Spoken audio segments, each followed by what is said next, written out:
Dear student, कुछ विद्यार्थियों का व्हाट्सएप में कमांड आया है कि सर प्रश्नों का हल अपने भाषा में यदि लिख कर दे दे तो काफ़ी आसान होगा। विद्यार्थी, मैं उसी बात को भी लिखता हूँ जो मैं आपको बोलता हूँ, ठीक है। एक क्वेश्चन फिर से इकोनॉमिक्स का है जो आईएससी और आईकॉम दोनों के लिए लाभदायक है आने वाले परीक्षा के लिए। इसमें क्वेश्चन है पूर्ण प्रतियोगिता। समझ लीजिए स्टूडेंट, जहाँ फुल्ली कंपटीशन हो, जहाँ पे बहुत सारे विक्रेता हों तो बहुत सारे क्रेता भी हो, तो उस स्थिति में मूल्य का निर्धारण कैसे होता है। देखिए, मैंने बारीकी से लिख दिया है कि पूर्ण प्रतियोगिता बाजार में मूल्य का निर्धारण उसकी मांग तथा पूर्ति के आधार पर होता है। ये मांग क्या होती है और पूर्ति क्या होता है, इसको समझ लेंगे। फिर एक संतुलित कीमत। संतुलित कीमत वही कीमत होती है स्टूडेंट जिस पे हम खरीदने के लिए तैयार हो जाते हैं और उस मूल्य पर विक्रेता हमको देने के लिए तैयार हो जाता है। उसे हम लोग क्या कहते हैं, संतुलित कीमत कहते हैं। तो इसमें कह ही रहा कि मूल्य का निर्धारण। तो पहले मांग को चलिए समझते हैं। पूर्ण प्रतियोगिता बाजार में वस्तु की मांग क्रेता की बड़ी संख्या द्वारा की जाती है। कोई भी विक्रेता वस्तु की पूर्ति मांग से अधिक करेगा? कभी नहीं करेगा। यदि मांग से अधिक पूर्ति कर देगा तो उस वस्तु का मूल्य गिर जाएगा बाबू, याद रखना।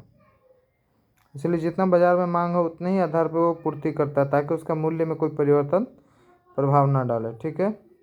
दूसरा पॉइंट है पूर्ति। एक प्रतियोगी बाजार में वस्तु की बड़ी संख्या में विक्रेता पूर्ति करते हैं।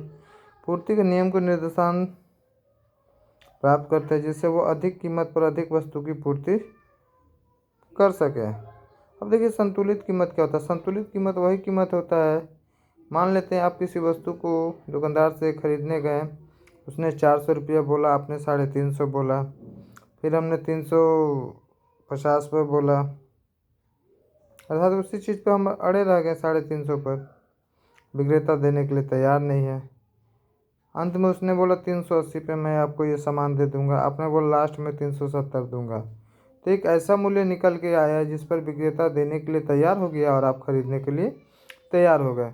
उसी मूल्य को अब जो 370 आया, जो 370 में वो देने के लिए हमें तैयार हो गया, तो विद्यार्थी ज़रा सोच के देखो, विक्रेता तो उसे 400 में बेचना चाह रहा था और आप उसे 350 में ही खरीदना चाह रहे थे। लेकिन इस परिस्थिति में दोनों में जो बात विचार हुआ, वार्तालाप हुए, उन दोनों का निष्कर्ष यह निकल के आया कि 370 में अंतिम मूल्य आपने बोला और 370 वो अंतिम विक्रय मूल्य बोला।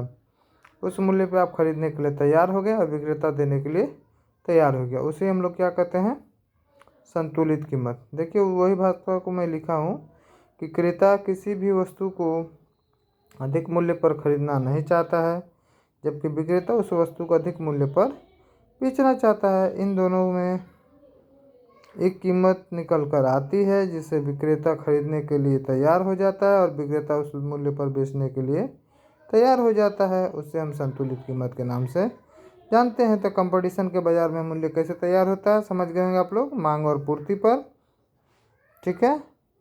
काफ़ी लाभदायक होगा आने वाले एग्जाम में।